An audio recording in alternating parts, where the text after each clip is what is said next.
আসসালামু আলাইকুম। আজকে ছুটির দিন, আমার ভাইয়েরা বাসায় আছে, এজন্য বাসার সবাই একসঙ্গে খাওয়া দাওয়া করবো। এর জন্য কি কি রান্না হয়েছে দেখাই।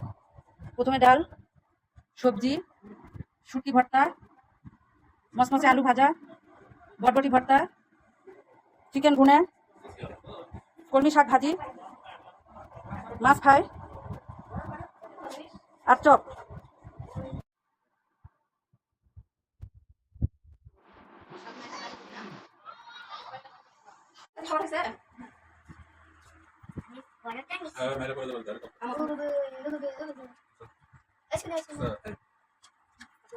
মাছ দিয়ে খাই। মাছ অনেক টেস্ট হয়েছে।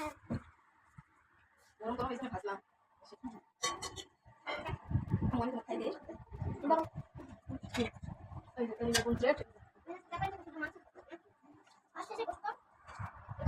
মাছ খাবে।